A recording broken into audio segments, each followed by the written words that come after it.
स्कंध 7 अध्याय 15 गृहस्थांसाठी मोक्ष धर्माचे वर्णन। नारद म्हणतात, युधिष्ठिरा, काही ब्राह्मणांची निष्ठा कर्मामध्ये, काहींची तपश्चर्येमध्ये, काहींची वेदांचा स्वाध्याय आणि निरूपणामध्ये, काहींची आत्मज्ञान संपादन करण्यामध्ये, तर काहींची योग साधनेत असते। गृहस्थाने श्राद्ध किंवा देवपूजेच्या वेळी आपल्या कर्मांचे अक्षय्य फळ मिळविण्यासाठी ज्ञाननिष्ठ ब्राह्मणालाच हव्य कव्याचे दान करावे। तसा न मिळाल्यास इतरांना त्यांच्या योग्यतेनुसार दान करावे। श्राद्धाच्या वेळी देवांसाठी 2 आणि पितरांसाठी 3 किंवा दोन्हींकडे एकेका ब्राह्मणास भोजन द्यावे। धनवान असणाऱ्याने सुद्धा यापेक्षा अधिक विस्तार करू नये, कारण आपतेष्टांचा विस्तार केल्याने देशकालानुसार श्रद्धा, पदार्थ, पात्र आणि पूजन व्यवस्थित होत नाही।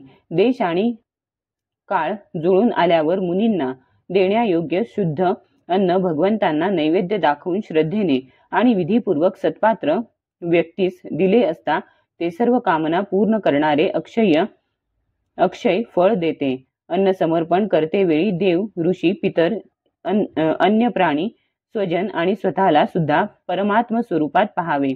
धर्माचे मर्म जाणणाऱ्या पुरुषाने श्राद्धाचे वेळी मांस अर्पण करू नये आणि स्वतःही खाऊ नये, कारण मुनींना योग्य अशा अन्नाने पितरांना अत्यंत प्रसन्नता लाभते, तशी पशुहिंसेने नाही।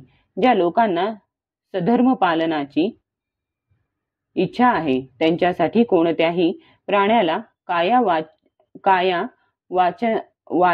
वाचा मनाने कोणत्याही प्रकारचे कष्ट न देणे यासारखा श्रेष्ठ धर्म नाही। यज्ञाचे मर्म जाणणारे काही ज्ञानी लोक ज्ञानाने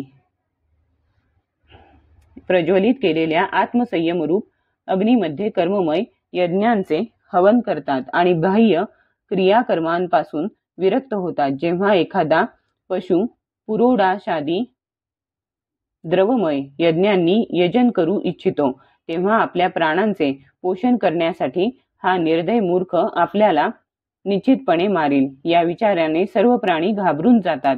म्हणून धर्म जाणणाऱ्या मनुष्याने प्रारब्धानुसार दररोज मिळणाऱ्या मुनिजनांना योग्य अशा अन्नाने आपली नैमित्तिक कर्मे करावीत आणि त्यात संतुष्ट असावे।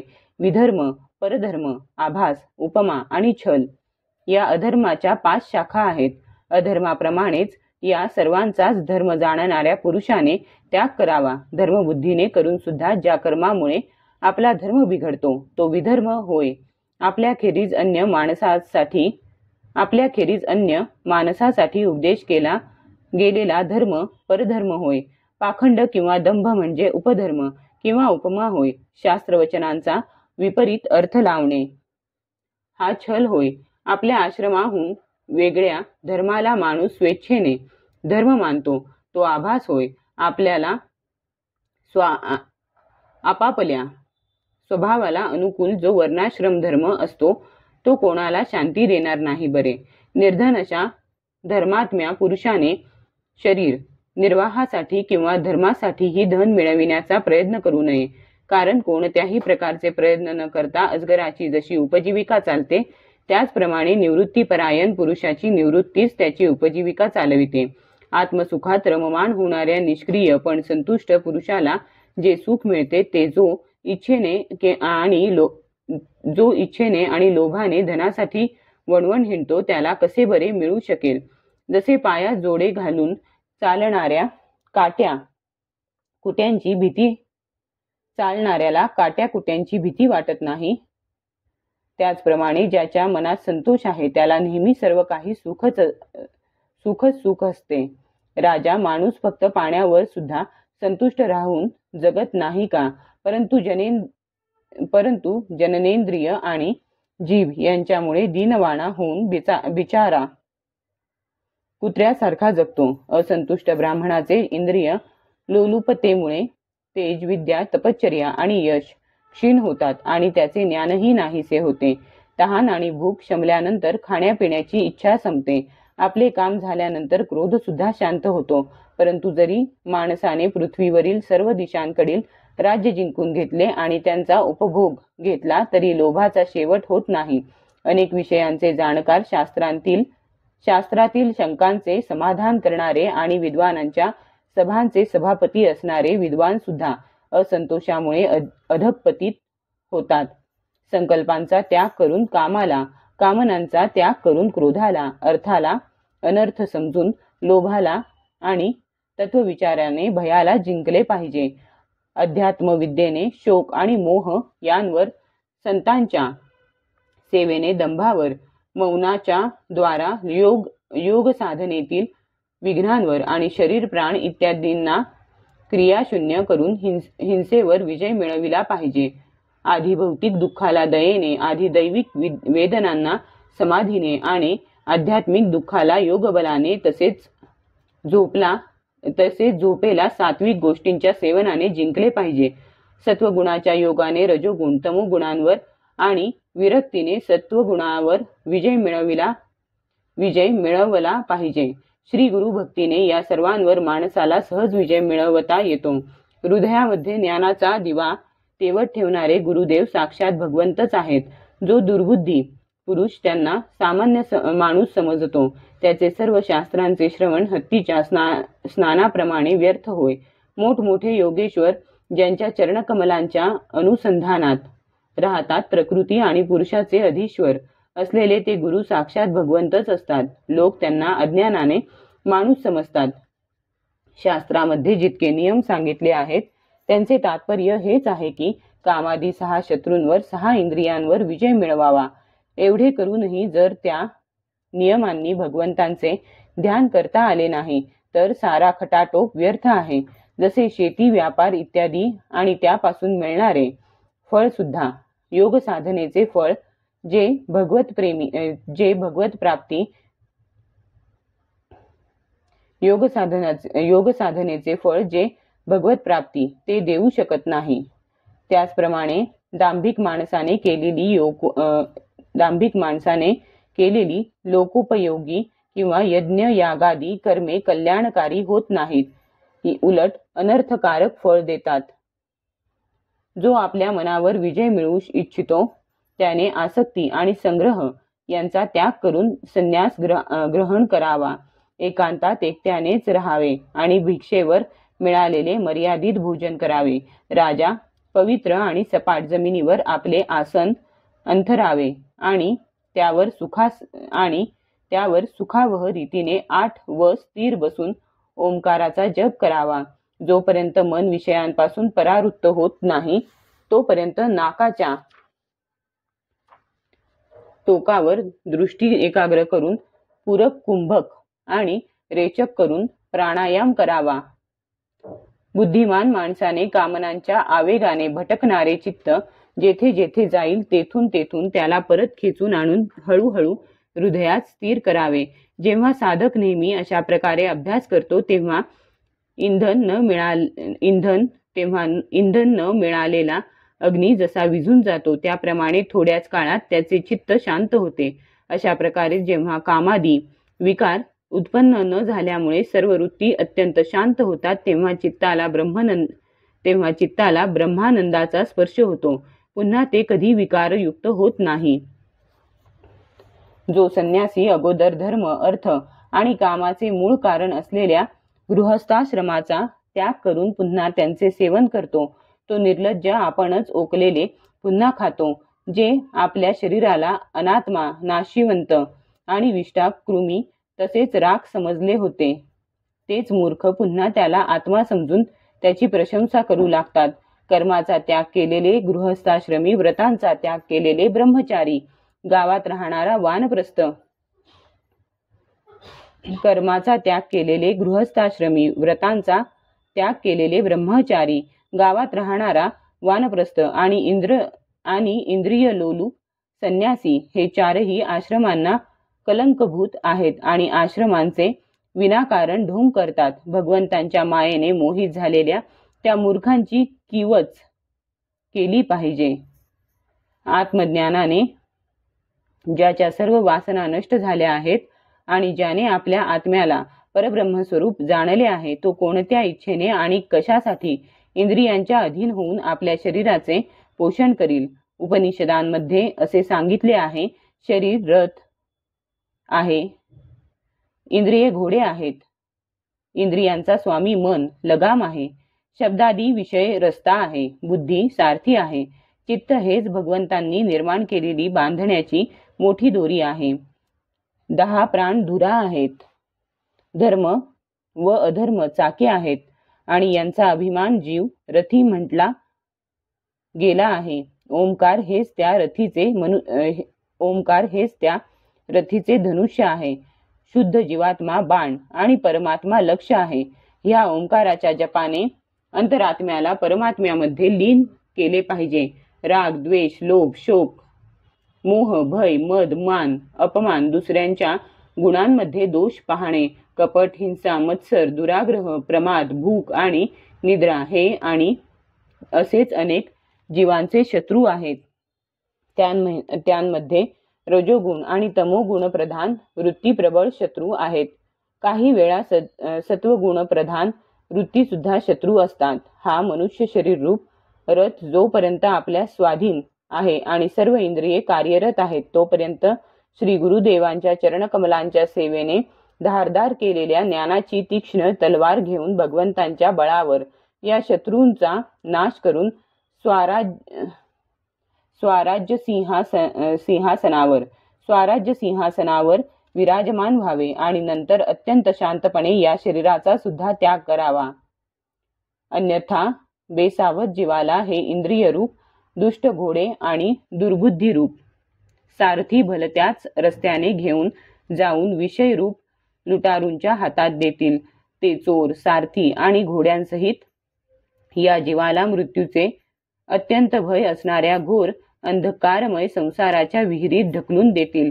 वैदिक कर्मे 2 प्रकारची असतात, प्रवृत्तीपर व निवृत्तीपर. प्रवृत्तीपर कर्ममार्गाने संसाराची येरझार चालू राहते आणि निवृत्तीपर ज्ञान किंवा भक्ती मार्गाने मोक्षप्राप्ती होते. शेनयाग आदी हिंसामय याग, अग्निहोत्र, दर्श, पूर्णमास, चातुर्मास्य, पशुयाग, सोमयाग, वैश्वदेव, बलिहरण इत्यादी द्रव्यमय कर्मांना इष्ट म्हटले जाते आणि देवालय, बगीचे, विहिरी बांधणे, पाणपोई घालणे यांसारखी लोकोपयोगी कामे ही पूर्तकर्मे होत. ही सर्व प्रवृत्तीपर काम्यकर्मे आहेत आणि ती अशांतीला कारण ठरतात. हे राजा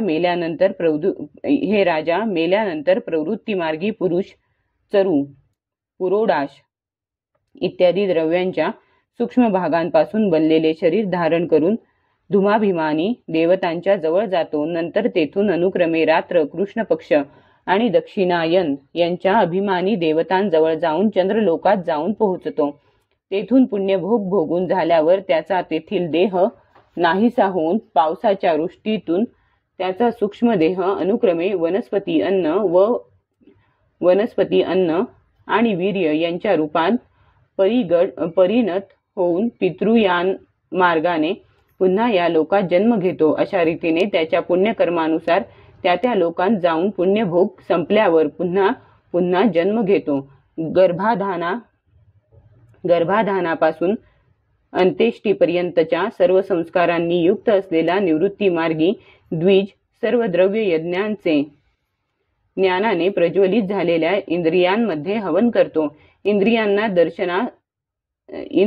दर्शनादी संकल्प रूप मनामध्ये मनाला परावाणीमध्ये आणि परावाणीला वर्ण समुदायांमध्ये वर्ण समुदायाला अ, उ, म या 3 स्वरांच्या रूपात राहणाऱ्या ओंकारामध्ये, ओंकाराला बिंदूमध्ये, बिंदूला नादामध्ये, नादाला सूत्रात्मा रूप प्राणामध्ये आणि प्राणाला ब्रह्मामध्ये लीन करतो. अशा रीतीने तो निवृत्तीनिष्ठ ज्ञानी अनुक्रमे अग्नी, सूर्य, दिवस, मध्यान्ह, शुक्ल पक्ष, पौर्णिमा आणि उत्तरायणाच्या अभिमानी देवतांच्या जवळ जाऊन ब्रह्मलोकात पोहोचतो आणि तेथील भोग समाप्त झाल्यावर तो स्थूल उपाधियुक्त असलेले विश्व शरीर सूक्ष्मामध्ये विलीन करून सूक्ष्म उपाधियुक्त तेजस होतो, सूक्ष्म उपाधियुक्त तेजस होतो. नंतर सूक्ष्म उपाधीचा कारण शरीरामध्ये लय करून कारणोपाधिक प्राज्ञ होतो. नंतर त्या शरीराचा लय करून तुरीय रूपात होतो, तुरीय रूपात राहतो. अशा प्रकारे दृश्यांचा लय झाल्यानंतर तो शुद्ध आत्माच राहतो. हेच मोक्षपद होय. याला देवयान मार्ग म्हणतात. या मार्गाने जाणारा आत्म्याचा उपासक अनुक्रमे एका देवतेकडून दुसऱ्या देवतेकडे जात ब्रह्मलोकात जातो आणि तेथे आपल्या स्वरूपात स्थित होतो. तो पुन्हा जन्माला येत नाही. पितृयान आणि देवयान हे दोन्हीही वेदाने सांगितलेले मार्ग आहेत. जो यांना शास्त्ररूप दृष्टीने जाणतो तो शरीरात राहूनही मोहित होत नाही. जो उत्पन्न होणाऱ्या शरीरांच्या आधी व शेवटी असतो, जो विषय रूपाने बाहेर आणि भोक्ता रूपाने आत असतो. तसेच कारण व कार्य जाणणे आणि जाणण्याचा विषय, वाणी आणि वाणीचा विषय, अंधार आणि प्रकाश इत्यादी वस्तूंच्या रूपामध्ये सर्व काही हा तत्ववेत्ताच असतो. म्हणूनच मोह त्याला स्पर्श करू शकत नाही. आरसा इत्यादींमध्ये दिसणारे प्रतिबिंब विचार आणि युक्ती यांनी बाधित होऊनही सत्य वाटते. त्याचप्रमाणे इंद्रियांना दिसणाऱ्या वस्तू सत्य नाहीत हे विचार, युक्ती आणि आत्मानुभव यांनी सिद्ध होऊन सुद्धा खऱ्या वाटतात. या शरीराची निर्मिती पृथ्वी वगैरे पंचमहाभूतांपासून झालेली नाही. तसेच ते त्या पंचमहाभूतांचा समूह नाही की परिणामही नाही. ते आपल्या अवयवांपासून वेगळे नाही की त्यांनी युक्त नाही, म्हणून ते मिथ्या आहे. तशीच पंचमहाभूते सुद्धा अवयवी असल्यामुळे त्यांच्या अवयवांपासून सूक्ष्मभूतांपासून वेगळी नाहीत. तशीच पंचमहाभूते सुद्धा अवयवी असल्यामुळे त्यांच्या अवयवांपासून सूक्ष्मभूतांपासून वेगळी नाहीत. पुष्कळ विचार केल्यानंतरही व्यतिरिक्त अवयवीचे अस्तित्व सापडत नाही. म्हणून ते असत आहे असेच सिद्ध होते. तेव्हा हे अवयव सुद्धा असत्य आहेत हे आपोआप सिद्ध होते. अज्ञानामुळे जोपर्यंत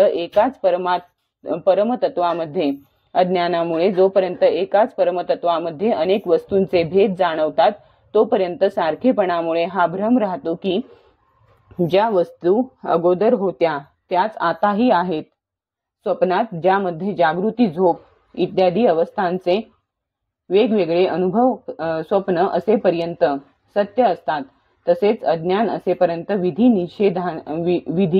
निषेधांचे शास्त्र असते. जे विवेकी पुरुष स्वानुभूतीने आत्म्याच्या भावाद्वैत, क्रियाद्वैत आणि द्रव्याद्वैत अशा त्रिविध अद्वैताचा साक्षात्कार करून घेतात, ते जागृती, स्वप्न, सुषुप्ती आणि द्रष्टा, दर्शन, दृश्य हे भेदरूप स्वप्न असल्याचे जाणून त्याचा त्याग करतात. वस्त्र जसे सूत रूपच असते तसेच कार्य सुद्धा कारण रूप आहे, त्यात भेद नाही असे जाणणे म्हणजे भावाद्वैत परमात्मा व विश्व एकरूप मानणे म्हणजे भावाद्वैत. युधिष्ठिरा, मन, वाणी आणि शरीराने होणारी सर्व कर्मे स्वतः परमात्म्यामध्येच होत आहेत. हा भाव ठेवून सर्व कर्मे त्याला समर्पण करणे हे क्रियाद्वैत होय. स्वतः स्त्री, पुत्रादी, नातलग व इतर सर्व प्राणी यांचे स्वार्थ व भोग एकच आहेत आणि त्यांचा भोगता जीव हाच परमात्मा आहे. या प्रकारचा विचार म्हणजे द्रव्याद्वैत होय. युधिष्ठिरा, ज्या पुरुषाला जे द्रव्य ज्यावेळी ज्या उपायाने घेणे निषिद्ध नसेल ते द्रव्य घेऊन त्याने आपली कर्मे करावीत. आपत्तिकाल वगळता यापेक्षा वेगळे काही करू नये. महाराज वेदांनी सांगितलेल्या या तसेच इतर सर्व स्वकर्मांच्या अनुष्ठानाने भगवद्भक्त मनुष्य घरात राहून सुद्धा श्रीकृष्णांना प्राप्त करतो. युधिष्ठिरा, हेच पाहना, तुम्ही आपले स्वामी भगवान श्रीकृष्णांच्या कृपेने मोठमोठ्या विपत्ती पार करून गेलात आणि त्यांच्या चरणकमलांच्या सेवेने सर्व भूमंडळ जिंकून घेऊन राजसूयादी यज्ञ केले. पूर्वीच्या कल्पामध्ये पूर्वीच्या महाकल्पामध्ये पूर्वजन्मी मी एक गंधर्व होतो. माझे नाव उपबर्हण होते आणि गंधर्वांमध्ये मला मोठा मान होता. सौंदर्य, कोमलता, माधुर्य आणि सुगंध यांमुळे मी अत्यंत सुंदर दिसत होतो. स्त्रिया माझ्यावर अतिशय प्रेम करीत. मी उन्मत्त आणि अत्यंत विलासी होतो. एकदा देवांच्या ज्ञानसत्रात प्रजापती आले होते. भगवंतांच्या लीलांचे गायन करण्यासाठी गंधर्व आणि अप्सरांना बोलाविले होते. ते कळल्यावर मी स्त्रियांसह वेड्यासारखा गात तेथे गेलो. हा आपला अनादर करीत आहे असे प्रजापतींना वाटून त्यांनी आपल्या सामर्थ्याने मला शाप दिला. तू आमची अवहेलना केली आहेस, म्हणून तुझी सर्व संपत्ती नष्ट होऊन तू लवकरच शूद्र होशील. त्यांच्या शापाने मी दासीपुत्र झालो. परंतु त्या शूद्र जीवनातही महात्म्यांचा सहवास आणि सेवा शुश्रूषा झाल्यामुळे मी पुढच्या जन्मी ब्रह्मदेवाचा पुत्र झालो. गृहस्थांचा पापनाशक धर्म मी तुला सांगितला. या धर्माच्या आचरणाने गृहस्थ सुद्धा संन्याशांना मिळणारे परमपद अनायासे प्राप्त करून घेतो. या मनुष्य लोकात तुमचे भाग्य फार मोठे आहे, कारण तुमच्या घरी साक्षात परब्रह्म मनुष्य रूपात गुप्त रूपाने निवास करते. म्हणूनच साऱ्या जगाला पवित्र करणारे ऋषीमुनी त्यांचे दर्शन घेण्यासाठी तुमच्याकडे येत असतात. महापुरुष नेहमी ज्यांच्या शोधात असतात ते मायालेश विरहित परमशांत परमानंदानुभव स्वरूप परब्रह्म आहेत. तेच तुमचे प्रिय, हितैषी, मामे भाऊ, पूज्य, आज्ञाधारक, गुरु आणि स्वतः आत्मा श्रीकृष्ण आहेत. शंकर, ब्रह्मदेव इत्यादी सुद्धा आपली बुद्धी पणाला लावूनही ज्यांचे खरेखुरे वर्णन करू शकले नाहीत, त्यांची आम्ही मौन भक्ती आणि संयम यांनीच पूजा करतो. आमच्या या पूजेचा स्वीकार करून भक्तवत्सल भगवान आमच्यावर प्रसन्न होत. श्री शुक म्हणतात, देवर्षींचे हे बोलणे ऐकून युधिष्ठिराला अत्यंत आनंद झाला आणि प्रेमभराने त्याने भगवान श्रीकृष्णांची पूजा केली. भगवान श्रीकृष्ण आणि राजा युधिष्ठिराचा निरोप घेऊन आणि त्यांच्या सत्काराचा स्वीकार करून देवर्षी नारद निघून गेले. भगवान श्रीकृष्णच परब्रह्म आहेत हे ऐकून युधिष्ठिराच्या आश्चर्याला पारावार राहिला नाही. अशा प्रकारे मी तुला दक्षकन्यांच्या वेगवेगळ्या वंशांचे वर्णन ऐकविले. त्यांच्याच वंशामध्ये देव, असुर, मनुष्य इत्यादी चराचर सृष्टी उत्पन्न झाली. अध्याय 15 समाप्त. स्कंध 7 समाप्त. हरिओम तत्सत.